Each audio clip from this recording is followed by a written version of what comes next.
Ten champion Michigan Wolverines in action, and they looked the part. This was a really impressive practice.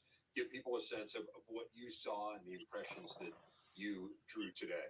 Yeah, I mean, that's as good as it gets. I mean, in every aspect of the game, totally organized, coaches coaching every snap, talent everywhere, really good young freshman class that's going to help their depth. Looks like a team that can compete for the championship without a doubt.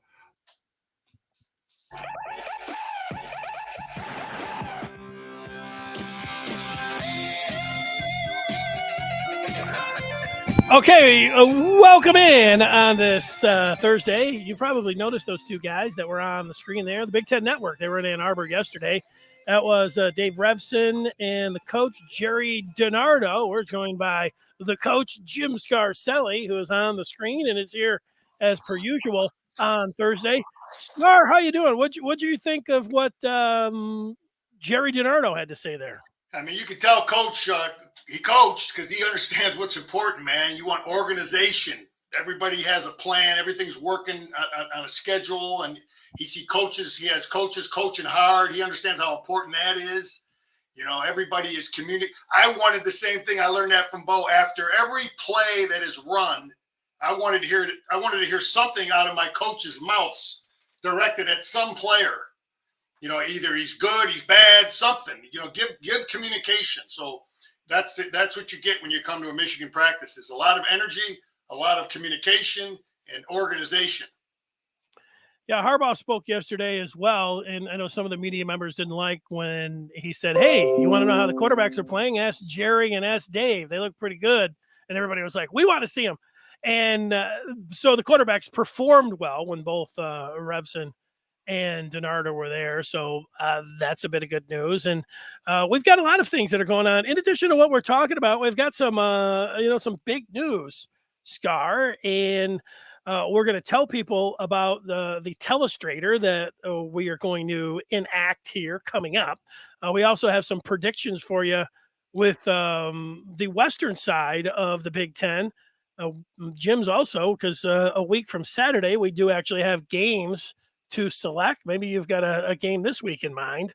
But we're going to start, Scar, with not those West predictions, but we are going to start with some, I'm going to say it's breaking news. And for that, I think we have a breaking news sounder. Yeah, we do. The Michigan, this late in the game, here it is, the 18th, just a couple of days ago, a former 5-star recruit from the 2018 class named Eyabi Anoma entered the transfer portal, and today he is a Michigan Wolverine. He has gone from started out at Alabama, then Houston, and then UT Martin, and now he matriculates to Ann Arbor and is a Michigan Wolverine. Got to get your thoughts on this. It's late in the game, but Scar, this is somebody where if you look back to Rivals rankings in 2018, you've got up at the top Trevor Lawrence, Justin Fields. Those were the top two rated players. They did a pretty good job. Those guys both ended up being first-round picks. Lawrence, the number one overall pick. Amon-Ra St. Brown for the Lions. He's been awesome. Had a great rookie year. JT Daniels, who is, he went to Georgia, to USC. He is now at, I think, going to start for West Virginia. Xavier Thomas from Clemson. Micah Parsons, you might be familiar with his work from Penn State, and he was the defensive rookie of the year for the Cowboys last season. And then there is, at number 7, Eyabi Anoma, a weak side defensive end out of Baltimore St. Francis. Michigan has some ties with Biff Poggi coming from that particular school. So the Wolverines have landed a star-studded player late in the game. Yeah, he's been around here now. So this is his 5th year then. This is his 5th year of football. 18, he was at Alabama, and obviously didn't work out there. And I tried to do a little quick research on, I guess he left Houston, and I don't know if there was a problem at UT Martin or one of those schools. But anyway, he's here. He had to sit out a year because that was before the one immediate transfer. So he did sit out. I believe he is going to come in as a graduate. student. So, and that's where he is at right now. Now, sometimes you can get waivers where you get an extra year, but for sure 1 year is what I think we're looking at right now. And a guy that clearly, looking at what rivals thought of him and looking at all those names in there, he was, you don't get much as, more highly decorated coming out of high school than Anoma. Yeah, I see different, he's been a few different places. So that gives me, I have to wonder, why has he been at so many places? But hey, he was a highly recruited kid. Biff Poggi, obviously that relationship brought him here. They obviously know this kid. They know what kind of talent he has. Maybe, he was right there competing at Alabama. And for whatever reason, it didn't work out. But he's with us. He obviously can play. He has the tools, the size, the speed, the athleticism, and Michigan knows, because Biff knows. Biff coached him, so let's wish him well. Let's wish him luck. He's in a room with a lot of talented players. If he's going to be competing with our edge players, he might even have another. He might have this year and another because of the COVID deal. So it makes sense if we have him for 2 years, this year and another, and if he can get in there and compete. This might be the best place for him. Yeah, I think you understand that people, and you just talked about all the different places that he was at, where that might give people pause, or you can say those are red flags, and I think that's fair. Like if you're going to be at a number of places, people are going to wonder. But if you also have a coach vouching for you, and the other thing is, this is football. We're not talking about bringing them in to singing the choir.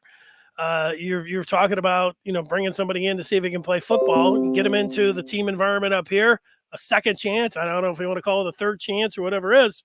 But there've been many cases where guys have been different places and then, get their kind of last chance. This isn't last chance you in Ann Arbor, but he's getting a final chance at a big university, and he could come in and, if there's one thing that we have seen, and we've seen it even in this recruiting cycle, and of course we saw it last year with Aiden Hutchinson and David Ojabo, Michigan is defensive outside linebacker rush you right now, and that's fits his profile. So I don't know what that had to do with it, or if there's any other connections besides Poggi, but you get him in there and see if he could play. My question for you is, he's coming in and he just got into the transfer portal Tuesday, and if he's just touching down and walking in Ann Arbor today, how quickly can somebody be out there and be expected to contribute to the team, Scar? That would be the question for you. Mentally, the kid's been at 3 different schools, and he's been around, so he can. There's some basic fundamental techniques of football. He's just got to figure. Mostly, it's just the terminology that changes. He's probably done and been asked to do all the same things Michigan is going to ask him to do. He just has to. Okay, this terminology meant that at Houston, or this terminology meant that at Alabama, and I just got to plug it in now at Michigan. Now, and so, he could, depends how smart he is, how quick he can adapt and get things figured out, get the terminology, get an understanding of the scheme, and then maybe there's tweaks to the techniques on how we're teaching some things, but he having been at 3 different places might actually help him in terms of how quickly he can adjust to some of the terminology. Yeah, and the thing is, this gets back to the schedule. If Michigan was playing Notre Dame or Iowa on September the 3rd, it might be a little bit different than having him in there. However, if you have 3, if you want to talk about Maryland, 4 games, that is a lot of time, to continue practice and try to get into the rotation and see if you can be in there situationally. And, you've mentioned it before, a defensive tackle, like you go in, you know your technique, you know what you're going to do. If he is, just a pass rushing specialist that you're putting in there on 3rd down, well, there's some technique involved and there's a lot of responsibility, but if it's 3rd and long, it's, there's the quarterback, go get him sometimes, right? Yeah. Sometimes it's easy to pick up some, you're right. Basic pass rush figured out. I just have a hard time believing that they would bring him in for 1 year. I would think that he's got 2 years of eligibility, and that we can get him acclimated, get him situated, and maybe he can be a guy that could be on Ojabo next year. So let's see how it plays out, how fast he can get acclimated, and let's see what he can do, because there's a lot of competition in that room.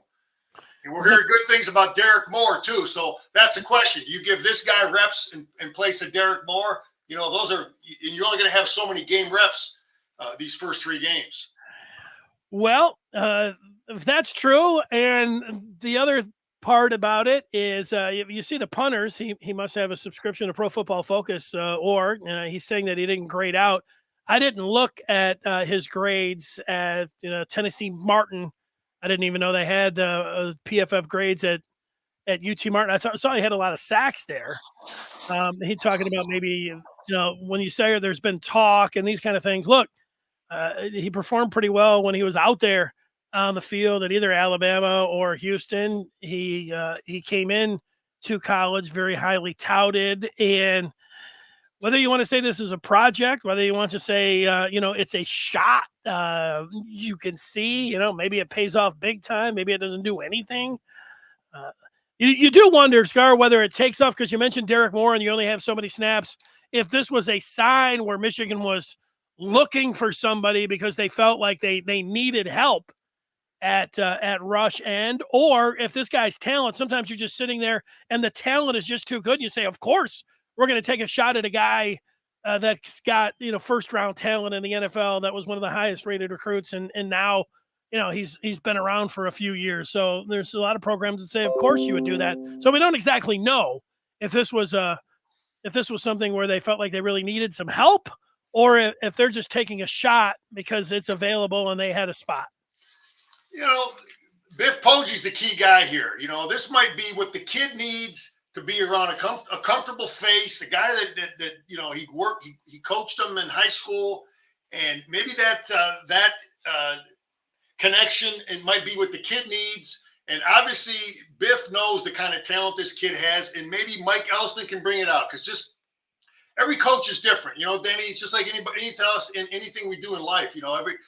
It's some coaches and some teachers just work better with certain kids. And you can find a way, because I've heard that thousands of times from different teachers talk about this kid is a pain in the butt, or this player's no good. And then you get him and you're like, he's great for me, and we've turned him into a good player. So sometimes it's about the leader, it's about the coach, it's about the teacher. Let's hope that Michigan has the right teachers, Biff Poggi on board, get this kid comfortable and playing like they thought he might play when he was getting recruited. Here's a feedback on Michigan adding the former 5-star from JG, saying, depending on how fast he gets acclimated, he could break into the rotation, but he came in pretty late, but he could still earn some playing time during the season. So that's the, kind of what we have been talking about here, and whether or not he gets in or not. It's something at least to keep an eye on. We don't have a number yet, but once you get to the opener, everybody will be looking out. Trepa saying this doesn't fit into the Harbaugh no-star defense. But I mean, like, it's a star, like, it's just one of those things. Like, there's a couple guys on the team. Actually, Will Johnson is a 5-star. He's on the defense. There's, Mozzie was a 4-star. What he was saying is that there were stars last year, and you come in, you say, hey, there's no real stars here. This guy could be a star. You know a better way Jim should phrase that? What's that? All of our guys are stars. That's all we have is stars on our defense. That's a better way to phrase it. There's 2 ways to make that phrase. Anyway, let's wish the kid well. Let's see if he gets in. We'll get he's got a lot to figure out. The thing about a new guy is, you talk about being able to compete. He's got to be in the right gaps. He's got to understand the scheme. And there's a lot of things Michigan does. And so many guys that there's many guys that I played with that didn't play as much as they probably could have physically, because they made a lot of mental mistakes. So he's got to make sure with all the athletic ability, that he still is in the right gap and he's in the right spot. All right, so we will monitor this situation just like everyone else when it comes down to it. Michigan adding the former 5-star Eyabi Anoma to the roster could pay big dividends. Maybe we won't hear his name at all. Well, it adds some intrigue heading up to September the 3rd to see if he is going to be out there. It does to me, anyways. And I just take a look at that top 7 from 2018 with nestled in there by Micah Parsons and Trevor Lawrence. There's Michigan's guy, a 5-star at number 7. All right, Scar, we wanted to announce this. I'm just going to tell everybody, and look, I've got a picture, and your picture is up there, and it is being blocked. Now it's not. All right, we have the capability of the Telestrator, and then during the week we went on and we put the screen up and you started telestrating. You got on there, you started drawing some X's, and you said you get a seal here and you get a seal there, and then the guy comes around, and then we went to put the Telestrator up right before the show here, and you got in early, and for whatever reason the Telestrator did not load up there. So we apologize for that, because there were a few people saying, hey, they were here for the Telestrator. We'll come back next week and we'll get this Telestrator going, but we're excited about it, and we're looking forward to you diagramming some plays. Yeah, I had it all ready to roll too. I'm a little disappointed, but we'll figure it out. We'll get the technical stuff worked out, but we will be ready. I had some good thoughts on breaking down some of the Ohio State game to try to teach some things that we're doing, but it is what it is, and we're preseason too, Danny. We're learning. We're knocking the kinks out. You got a picture of the old coach there on the sideline back in the day, and but we will get it worked out and try to give our viewers some good insight and break down plays thoroughly. Yeah, and for people, there's some people that just listen to the podcast, and they'll be listening to you diagram some plays in the future, and that's when they may jump in and say, hey, I got to watch some of this when I get a chance as well. And the easy way to do that, and this is just for your own personal knowledge, is that you can always go into YouTube and I break down the segments and say what we're talking about. And when Scar does get in there with the Telestrator, and if you've already listened to the show, you can just click right in and toggle up, and you know exactly where it's at, and you'll be able to do that. So we are looking forward to that. I should also mention that if you have just been watching the show for a week or a month or two or whatever else, that when the season starts, after all Michigan football and basketball games, we're here. Scar's at many of them. He missed one of those 2 a.m. Basketball games out in Vegas, I think. But most of the time, he is here. Unless there's a big football game, that interferes with something like that. But we're looking forward to you being on that. Now, Scar, you said you wanted to pick the Big Ten West. You did not see my selections, and I already made my selections before I saw yours. And so we are picking the Big Ten West. And I will tell people that are watching, and we will run through Scar's picks first. Mine are on the left. Scar's are on the right. So, Scar, you picked, let's go through them. You had Northwestern, Illinois, and Iowa there as the bottom 3. A little bit of a surprise. Iowa won the Big Ten West last year, but you have them in the bottom 3. Yeah, I have Iowa there for the sole reason that Iowa plays Michigan and Ohio State. And, that's the scheduling is huge. Would I rather play Minnesota than Iowa? Probably, but we're talking about how they're going to finish up. So a lot of my selection was based on schedule, and that's the thing about schedule, man, is it's such a big factor on how well some of these coaches do. So anyway, I have Iowa down there. I like Purdue. He's got his quarterback back. I really like Jeff Brom, but Purdue is high because Penn State, the first game of the year, is the toughest crossover game they have, and they got them at home. Other than that, they got Indiana and Maryland. So Purdue is my top pick because they got their toughest one of their toughest Big Ten games in the crossover home.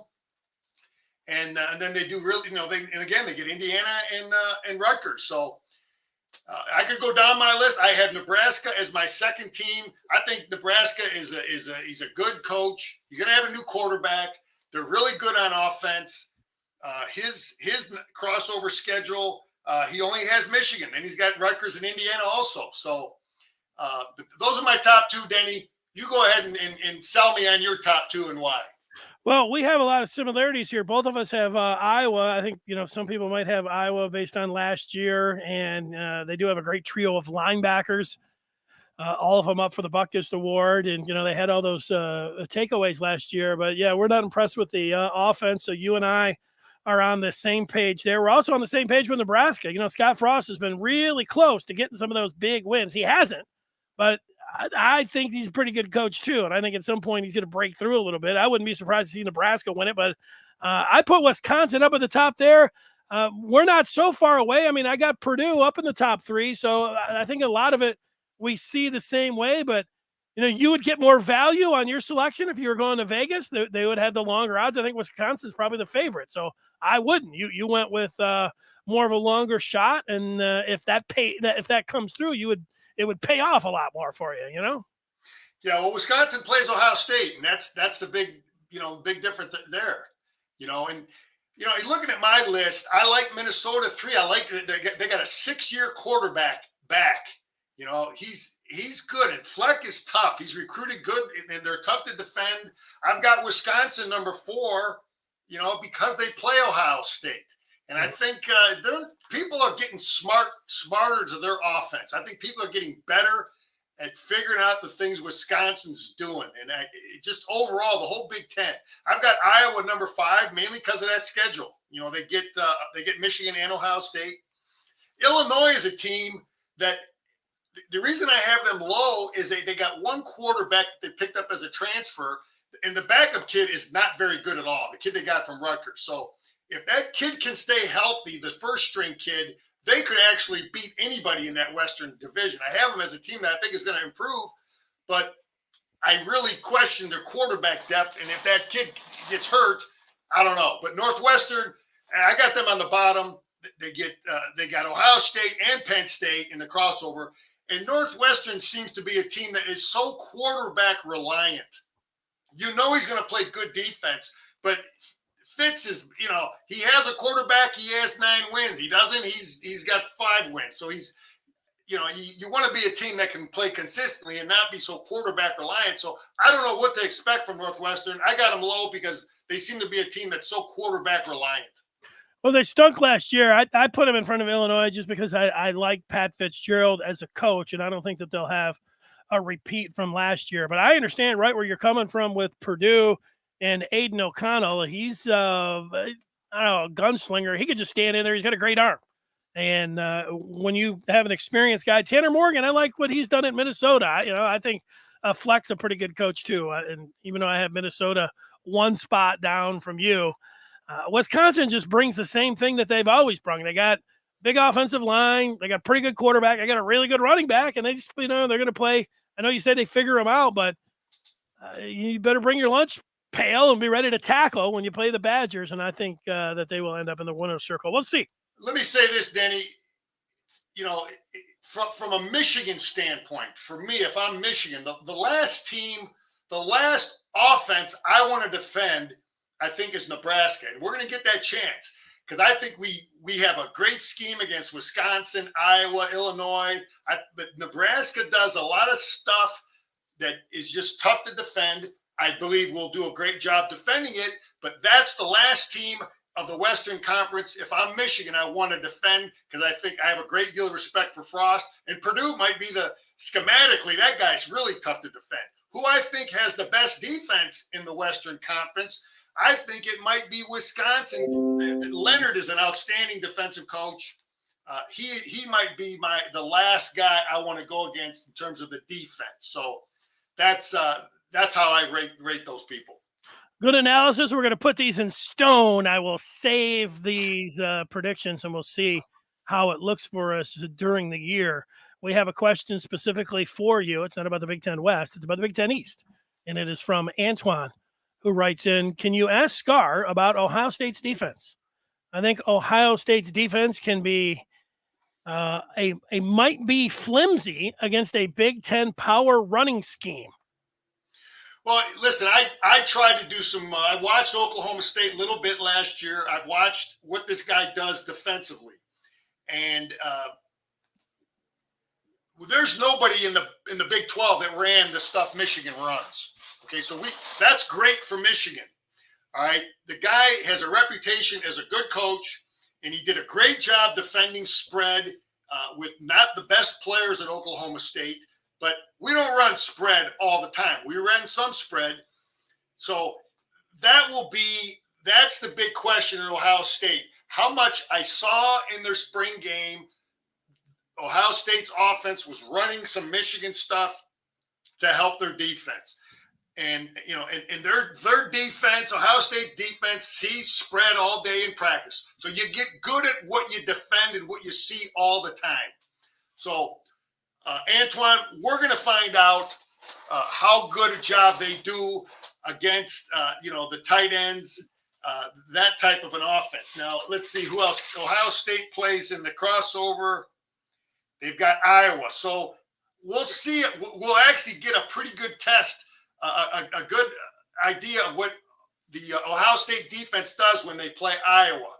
So that is a game. I wish they didn't have that game on their schedule, because that's the team that does some of the stuff we do. And then they get Wisconsin too. So there are two teams on their schedule that theory of mine is, it's going to get tested. Can that spread defense from the Big 12, where he had all that success, can it transfer over and stop Wisconsin, Iowa, and Michigan? Let's hope they have problems. Let's hope they have a problem at the end of the year. Let's just look at the upcoming. We can now at least look at the calendar and talk about games that are going to be happening, and it's going to be happening pretty quick. A week from Saturday, we have two teams from the Big Ten West, and they are going to be playing to kick off week 0. You've got Nebraska going in to play Pat Fitzgerald and Northwestern. That game is over in the fertile football ground of Ireland.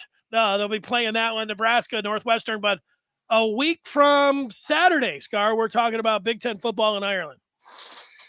Yeah, that's interesting, to go out there. It's good for the players. Hopefully but I don't know how much you can really enjoy. I don't know if they're going to be out there a couple days early, get to see something. Hopefully they're seeing something, have a chance to, get some Irish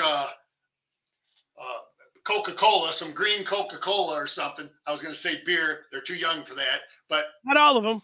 Anyway, hopefully the kids are seeing something. It's not just an 8-hour flight, but it'll be on grass.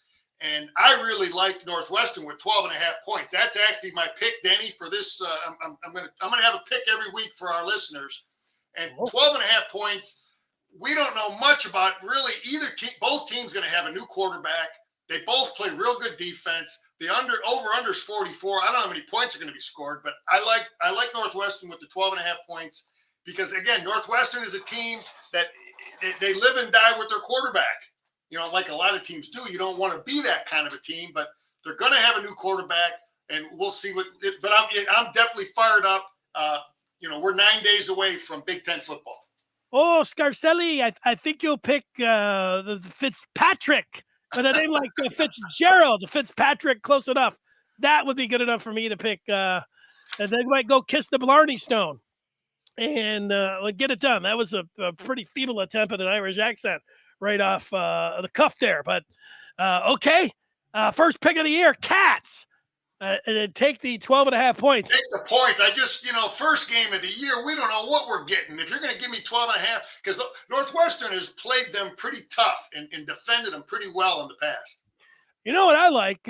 You get into the consecutive days around Labor Day, and it starts on, you get a game on Thursday. The Spartans play on Friday. Michigan, of course, opens up Saturday the 3rd. Then you get a college football game on the 4th as well. So you get them all those consecutive days.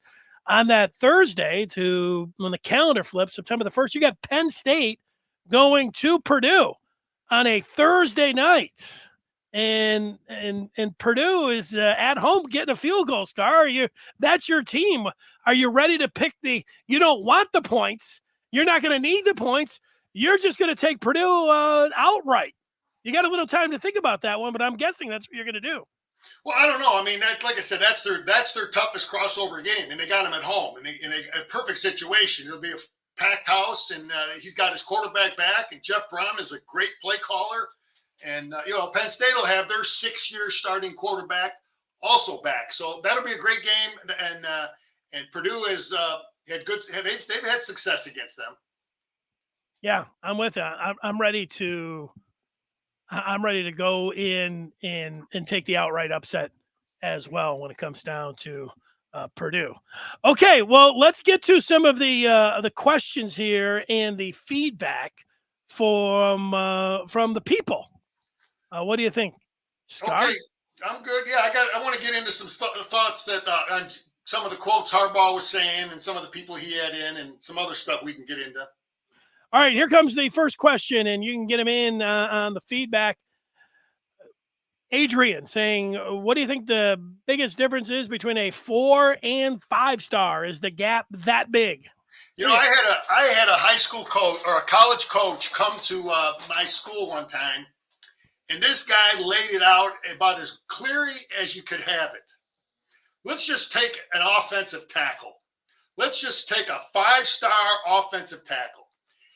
They're 6'6". They're 300 pounds. They run 4.9. They got good grades. They're athletic. They're tough, and they check every box. You follow me, Benny? Yeah. Well, the cookie cutter. Think about a cookie cutter.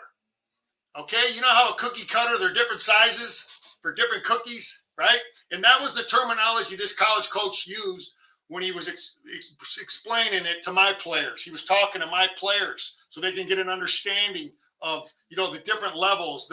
What's Michigan want from their tackles compared to Indiana? What's Indiana want from their tackles compared to Central Michigan?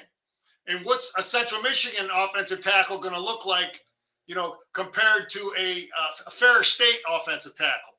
So the 5-star kid is 6'6". He's 300 pounds. He's a great athlete. He's tough. He checks all the boxes. The 4-star kid might be 6'5", 285, maybe just not quite that outstanding toughness or that athletic ability. Sure, obviously a lot because he's a 4-star, but just something, maybe the height, the speed they're seeing on film, the toughness, the athleticism, the grades, something says to the people that do the ratings, he's a 4.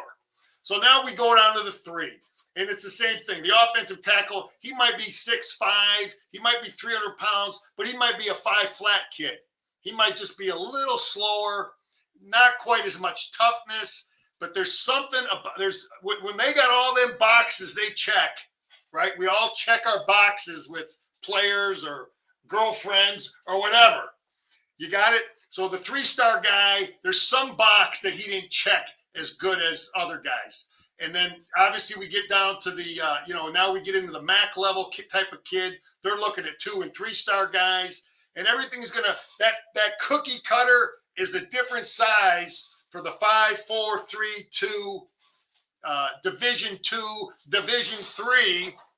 Now that's a whole nother deal type kid.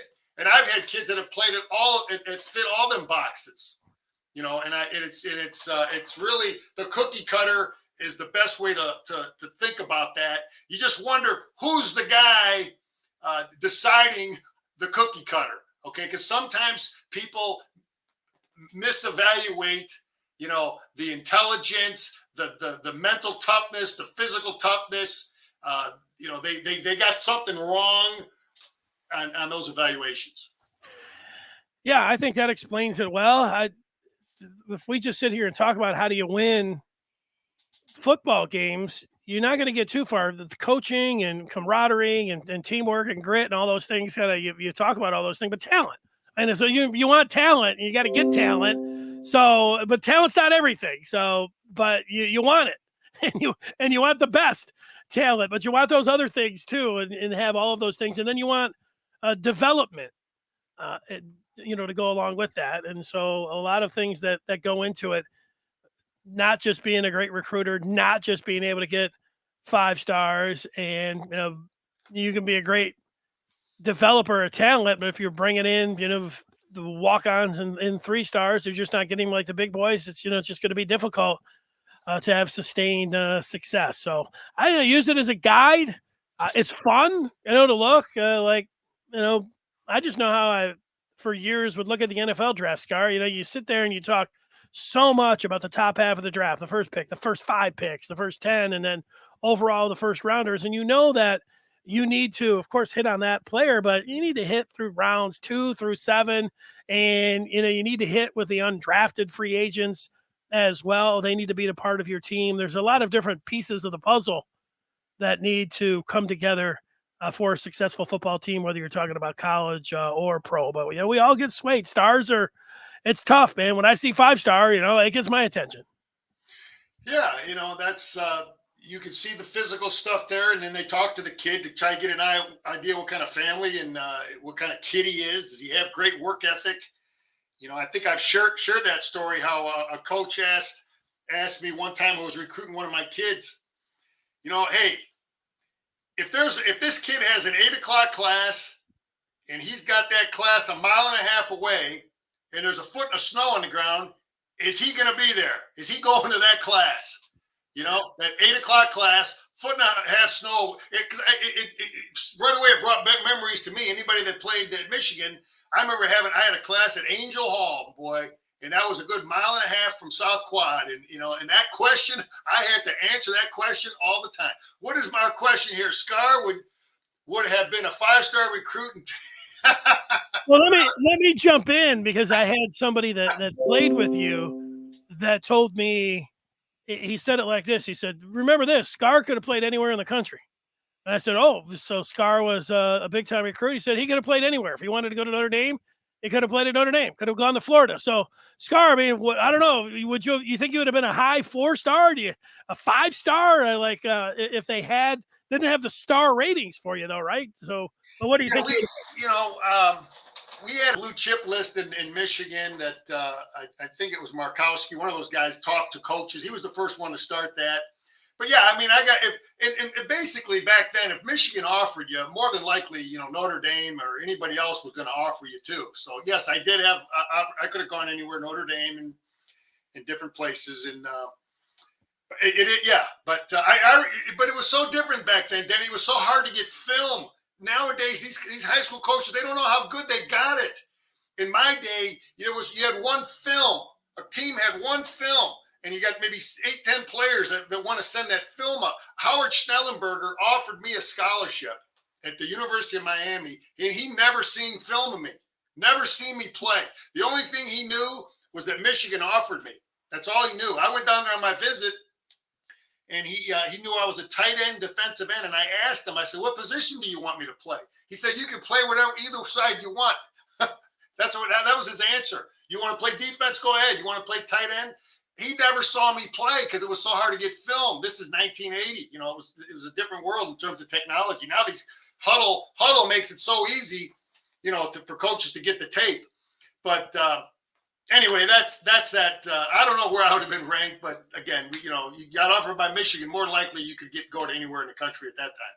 Yeah, that was even before 2 Live Crew with Schnellenberger down there in South Miami. Jasmine saying he's just going on appearance from you, Scar, saying that you look like a tough military dude. You coach and teach where I taught. You better come tough and strong every day, or they will walk all over you, man. So that's just, I guess it's just my makeup. Yep. Some of the Florida indicating that, you got Will Johnson was a 5-star, but you remember Boubacar Sissoko, who was at Michigan, was also a 5-star. Yeah, every 5-star doesn't turn out to be a number 1 pick. We know that coming in. Doesn't always happen like that. Yeah, there's so much about the mental toughness and how well they can get the mental part of it, and the physical. You find, I had this on my notes here, Denny. You know how it is Christmas morning when you're a kid, and you go down. You go to bed at night. You don't know what kind of gifts you're going to get there. right? You go under the tree and you go, what kind of gifts am I going to have? As a former high school coach, that's what the first day of hitting was for me as a coach, because you think you know how some of these JV guys are going to be. And then maybe there's some kids that moved in, some new guys.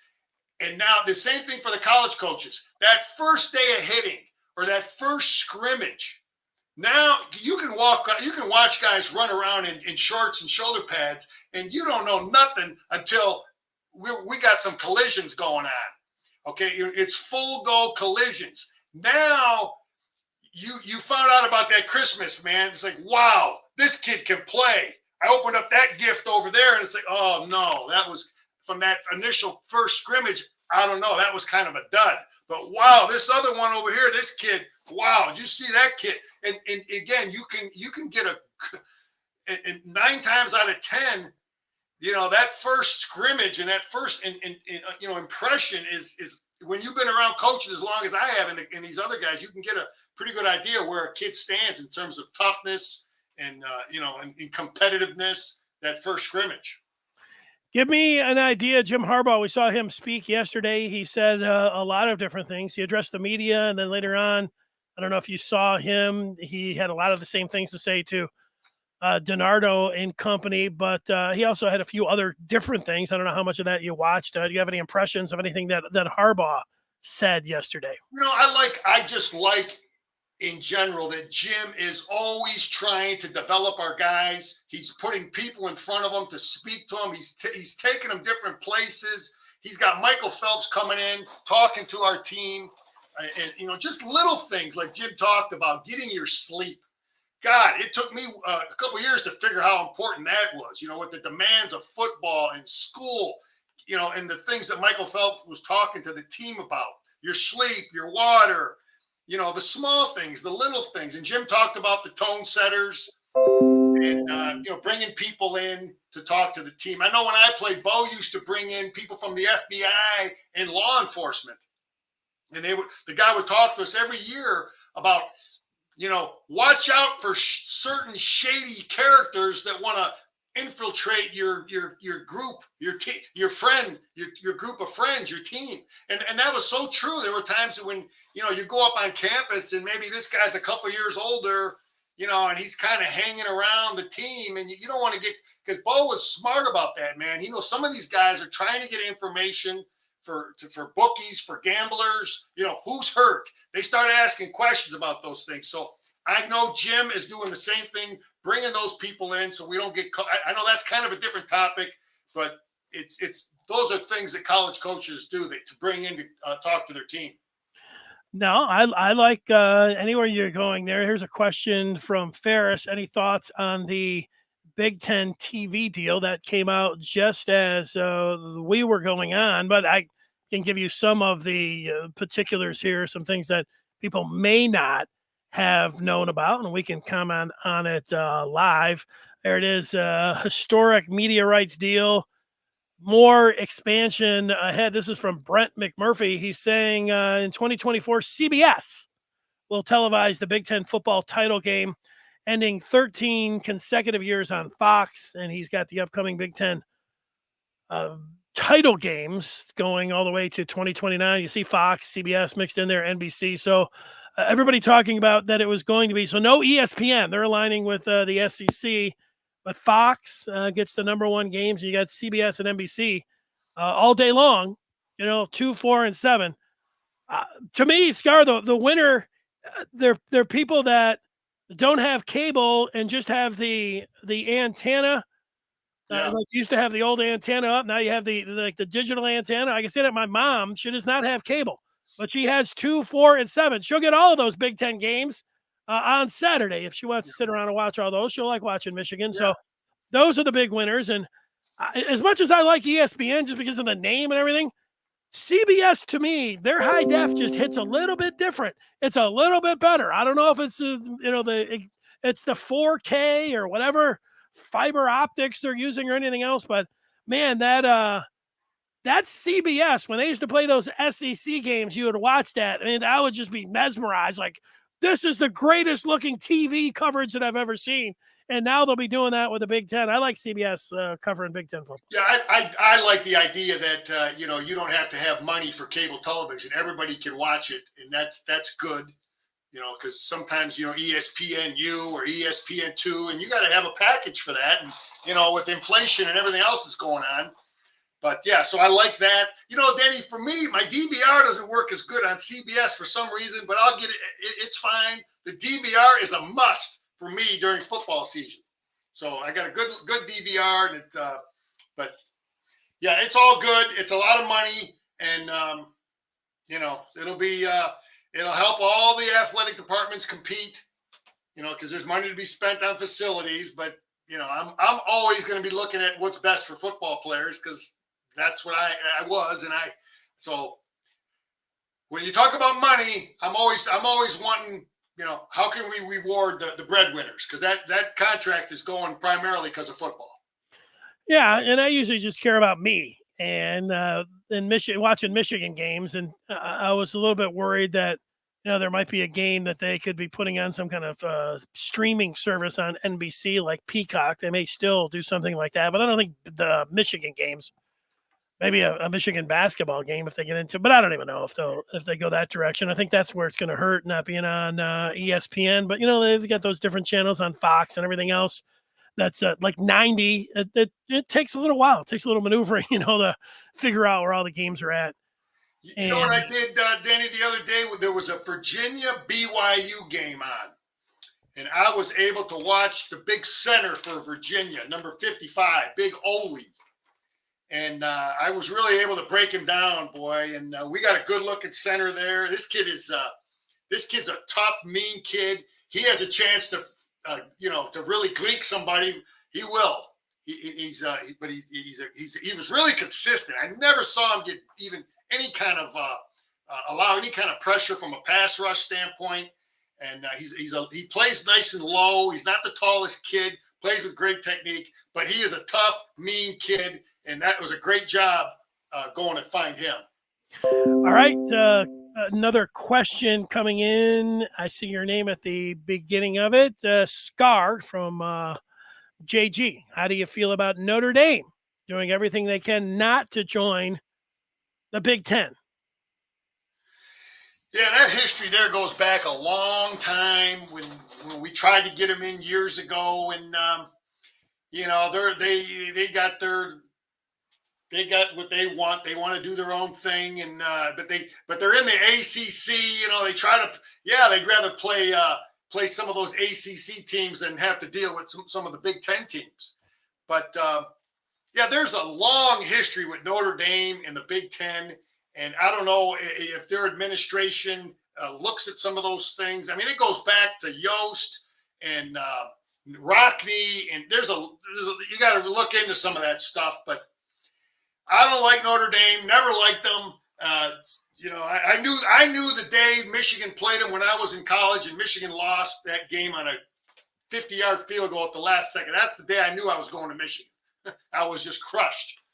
And but either you like Notre Dame or you hate them, and I just don't. It's a good school. It's a great school. It's good. They're good people. I just want to beat them.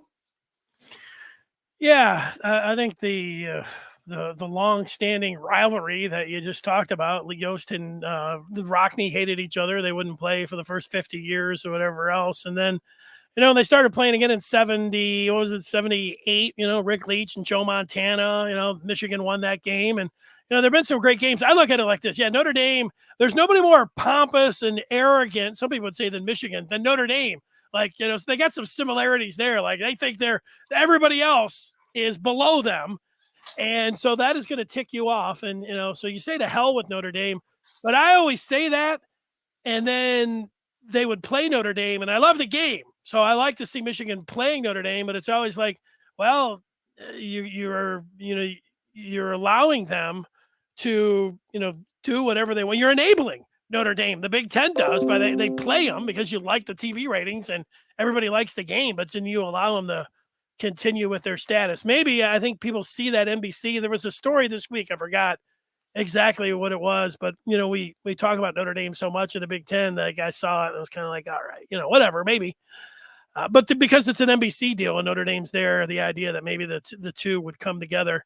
A lot of money there for Notre Dame and the Big Ten and the games when Notre Dame plays, whoever they're playing in the Big Ten, the ratings are great. So it's always going to be there. If it's there, it's great. If not, see you in the college football playoff.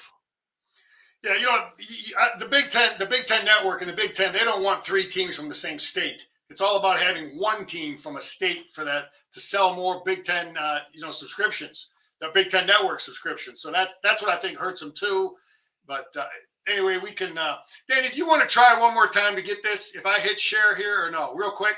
Yeah, try it. The heck. I mean, if you share can hit share screen.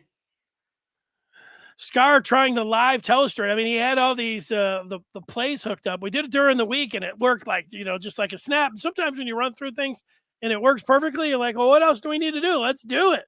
And then it got here early. I've got my screen up, and it's just not working. It's that same thing. Won't allow you to click it, huh? No. Okay. We'll move on. Well, let's see here. Let me get rid of this. Sometimes if I get rid of all of my screens, maybe that would be something that we can do. Just try this one. Try to get rid of this one, Scar. No. Maybe if I just X this one out altogether, could be something. Wait, let me X this one out. Now, Scar, I want you to. I'm going to remove this one. Now it's just you and I. This could be. From my side, I think this could work. Let's try it. Because I might have had too many screens up. Now here's just your screen. It's not letting me open it. No? That's too bad. Okay. All right, we move on. We'll work on it and we'll get her going.